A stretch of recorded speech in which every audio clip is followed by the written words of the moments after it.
Hey, this is Marcus Washington, MTC Media. In between sessions, Session 1 saw Florida State beat Virginia Tech and Wake Forest defeat Notre Dame. In a Virginia Tech Florida State game, it was just simple in the second half. After the first half, both teams were very offensive minded.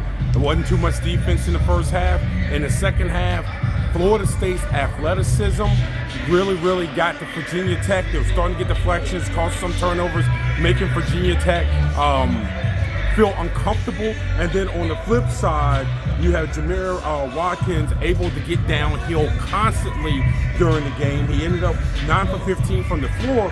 Even more importantly, he was 14 for 17 from the free throw line. 17 free throw attempts for an electric guy like that certainly doomed Virginia Tech. The Hokies did have some good looks in the second half. Not many, but they did have some, and they really weren't able to connect. In the second game, this was one of these ones where Wake, if you really look at it, dominated the majority of this game, despite the fact that it was only a 6-point game at halftime. You really never felt like Notre Dame was going to make a charge to come back. The score just was not indicative of how the game was going.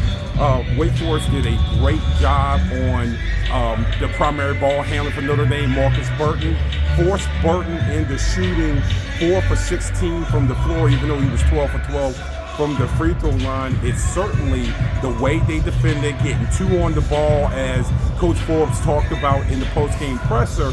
It really affected Braden Shrewsbury, who was 1 for 9, 1 for 6 from 3. He didn't really get that many good looks. I spoke to Braden after the game. You'll find that on my YouTube channel. Didn't really have much to say, kind of silent talking, and that's where you realize these guys are kids and not adults.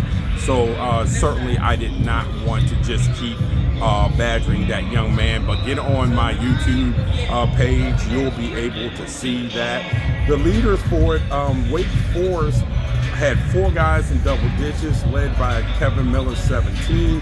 Hunter Salas, 14 points, very inefficient though, 4 for 14 from the floor. Andrew Carr was huge, 12 points, 11 rebounds. If you look at the 10 of the 13 offensive rebounds that Wake Forest got, they got from Andrew Carr and Efton Reed. Certainly that was also impactful in the game, as Wake Forest ended up with multiple possessions within a possession. So now we flip to the night session here with the first game being Syracuse and North Carolina State. I wanted to get that right just to be sure. Syracuse and North Carolina State. This is one of those games that comes down to the guard play, right? If Syracuse gets a good game out of Judah Mintz and J.J. Starlin, they are certainly hard to beat. For NC State, hey, I'm going with a heavy dose of DJ Byrne. Try to get it in early, make this a not a limited possession game, but controllable possession game. And in the nightcap, again, if you saw my pregame early this morning, you know how excited I am for Boston College and Clemson.